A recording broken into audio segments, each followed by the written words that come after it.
हमारी सम्मानीय बेटियां साक्षी मालिक और उनके सहयोगी और मेंटर बजरंग पूनिया जी 360 के और तमाम इलाके के बुजुर्गों, चौधरियों, सम्मानित जनों, ये लड़ाई बढ़नी चाहिए थी उस शक्ल में आगे बढ़ रही है। मैं घूमता हूं, महीने में कम से कम 8-10 पब्लिक मीटिंग बाहर करता हूं। सब जगह मुझे लोग इन बच्चियों के आंदोलन के बारे में पूछते हैं। लोग मांग कब मनेगी, अब मनेगी, तब मनेगी, लेकिन आपकी ये कामयाबी हो गई है कि पूरा देश आपने अपने समर्थन में खड़ा कर दिया। देश का बच्चा बच्चा आपके साथ है। जिस दिन आप डिस्ट्रेस देंगी, जिस दिन आप ये कह देंगी कि हम खतरे में हैं और रामलीला ग्राउंड आ जाओ, तो रामलीला ग्राउंड में जगह नहीं बचेगी, इतने लोग आपके समर्थन में आ जाएंगे।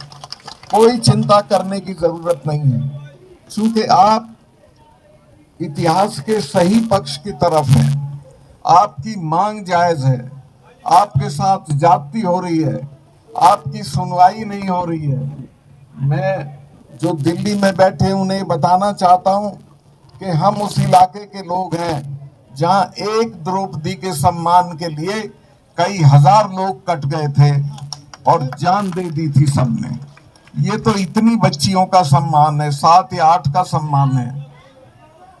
कितने लोग कट जाएं, मर जाएं, बर्बाद हो जाएं, लेकिन इनका सम्मान हम रेस्टोर करके छोड़ेंगे, इसको वापस लेके छोड़ेंगे।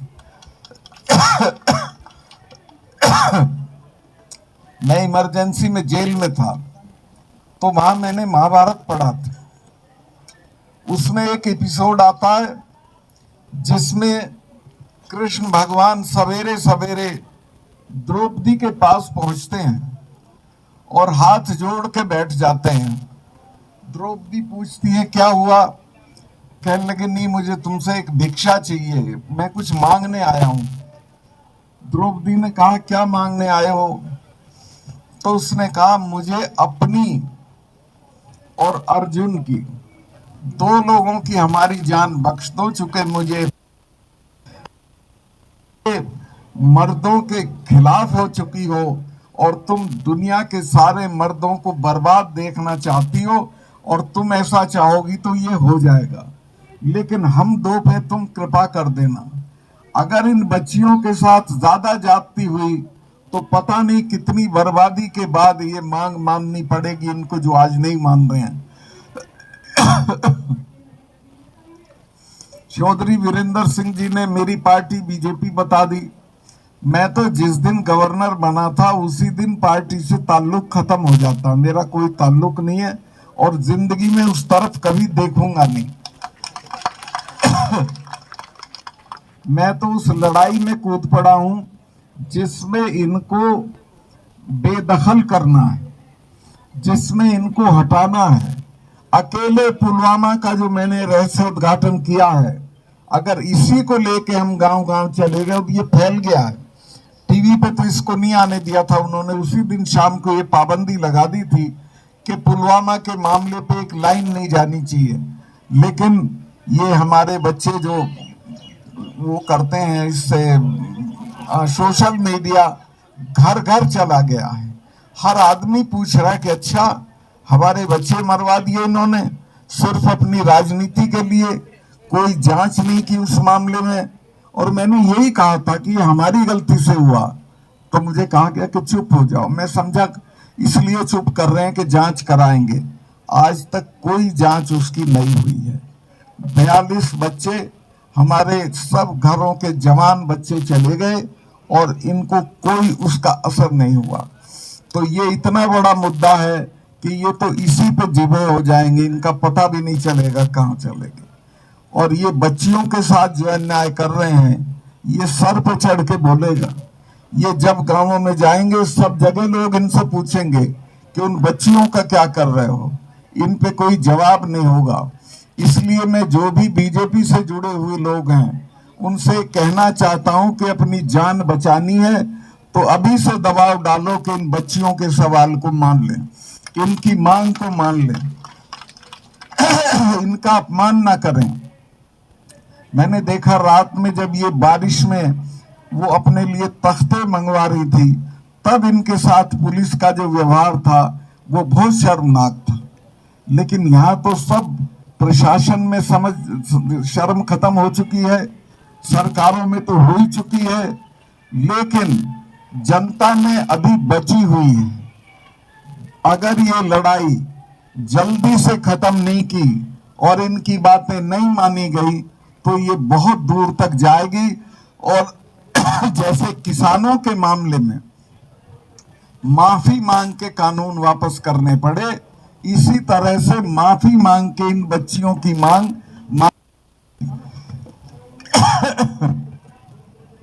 अभी तो मैं तो कोई राजनीतिक बात करना नहीं चाहता हूं।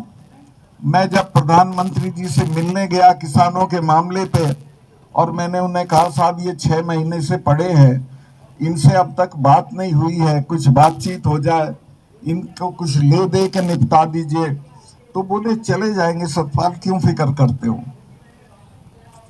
मुझे गुस्सा आया, मैंने कहा साहब इनको जानते नहीं हो आप, जिससे लड़ रहे हो उसके बारे में जान लो कि लड़ किससे रहे हो, ये भी जान लो ये किन की बेटियां हैं। मैंने कहा कि ये जो सिख लोग हैं ये 300 साल नहीं भूलते हैं। इनके गुरु ने अपने 4 साहबजादे कटवा दिए थे लेकिन समझौता नहीं किया था, ये ऐसे ही नहीं जाएंगे। और हमारे वाले तो अकबर की कब्र खोद लाए थे, ये तो तीसरे महीने लाल किले पे चढ़े रहते थे। इन लोगों से लड़ा नहीं जाता, इन लोगों से बातचीत करके मसला हल किया जाता है। तो इन बच्चियों का भी डीएनए जान लेना चाहिए सरकार को कि किन को सता रहे हो, किन को दुखी कर रहे हो।